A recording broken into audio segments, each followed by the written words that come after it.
Hi, and welcome to Comp 2. I'm Nicole Schrock, and I will be your tour guide through this course.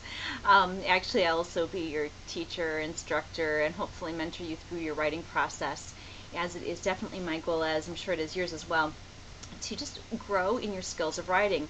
And part of what I mean by this is that not only do I want to help you in that journey of becoming a more effective writer in terms of the way you craft your writing, but also to do it more efficiently, to save time and find some ways to structure your writing that gives you an overall time saving as well as more effectiveness to your writing. So those are some of my goals for you, and I'm really optimistic that we'll achieve those.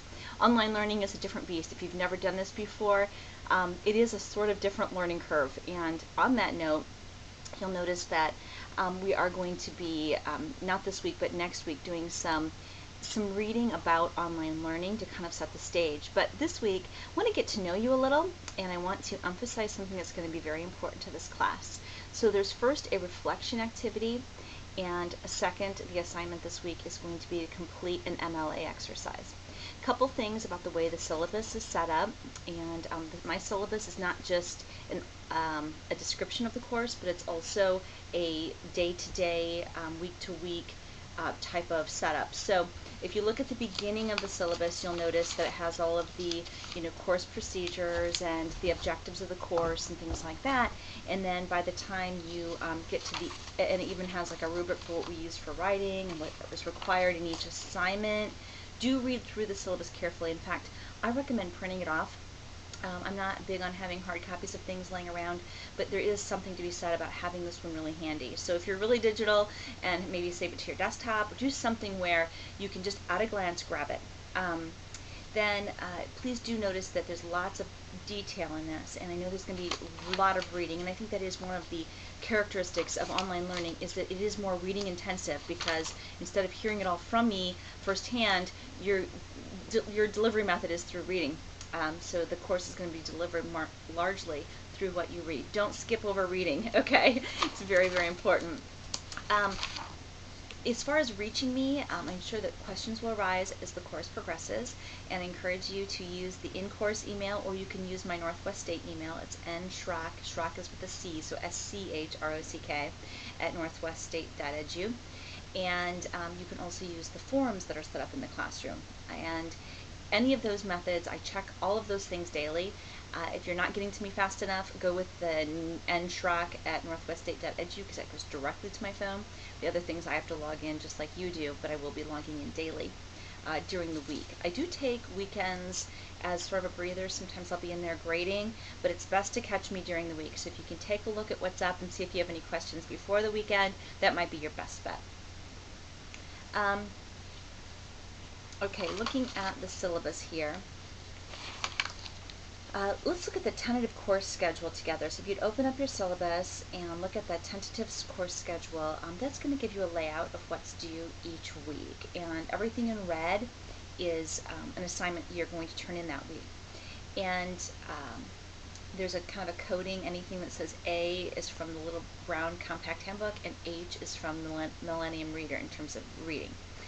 I am operating out of the handbook that might be a little dated, and so if we're having page number issues, will you let me know if the page numbers don't say what I say they're going to say? So for example, if you turn to page 505 and there's not an MLA exercise on page 58 or at 58.1, will you let me know, and we'll try to find where that is. They've changed and updated the editions, and I don't actually have the new editions, so I can't tell you what those are going to be, but we'll find it together, okay?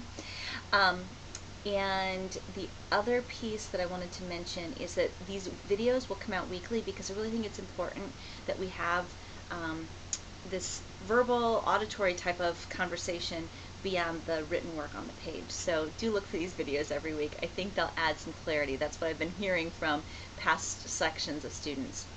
You can read a little bit more about me. I'm not going to bore you with that right now, but I did include some bio information in the course. I'm trying to think how many classes I've taught of Comp 2, but it's quite a few, and I've always taught it online. I've never taught it in FaceTime. I teach composition and reading in FaceTime at an area college. I'm actually located in the Columbus area, so I teach for Capital University as well, and I find that it's an interesting balance to teach in both contexts, and learning happens in both, so don't let anybody tell you you're not getting as much out of this course because it's online. I find that for some students it's actually more effective. Okay, so this week you have a reflection activity. It's in your course content. After you've read through the syllabus, you're always going to want to jump into your course content. And course content, I've written a lot of extra things. I know it seems like a lot of reading, again, but I want to show you how it all fits together, and that's my explanation in course content. So don't just get students that just skip that. You really need to read each item in course content. The first activity we're going to be doing is a reflection activity, and this activity is twofold. It's partly to get to know each other, because we're going to post this to the discussion board as well as send it to me as an assignment. That's two separate steps: posting it to the discussion board and sending it to me as an assignment. Don't just post to the discussion board. I need it in the assignments as well so I can give you credit for it. This activity is designed not only to help you get to know each other, help us to get to know each other, but also to help us to reflect. I think sometimes thinking back on what we know to be true and comparing it to what we used to think or what other people think is a valuable part of our learning. I think the other thing this activity is designed to do is to model an argument. Each one of these statements is going to be model something that I call the they say, I say. This is taken from a textbook by two English professors, and they basically have constructed this way of thinking that if anything you read and anything you write should have a sense of what they say, the naysayer, what everybody else is saying, and then what I say if I'm writing. And if I'm reading something, I'm looking for what the author is saying, and I'm also looking for what the author is saying, they are saying, the other people are saying about his or her topic. And then I'm thinking, what do I think about that? So look at these statements in context of an argument. Each of these is actually creating an argument, and you can imitate these arguments as you create your own arguments later. Okay, so those two assignments, the MLA exercise, because we're going to use modern language associations, that's not making life awful, it's actually modern language associations, way of citing our work. And for every paper that we turn in, all of the big papers are going to be using both internal citations and a works cited page. So this is just sort of an overview, and it's also to kind of acclimate you to where you can find how to do MLA for future papers, and then the reflection activity. The only two things due this week. Thank you for listening to this video, and I appreciate the time that you're going to invest in this class as we learn together.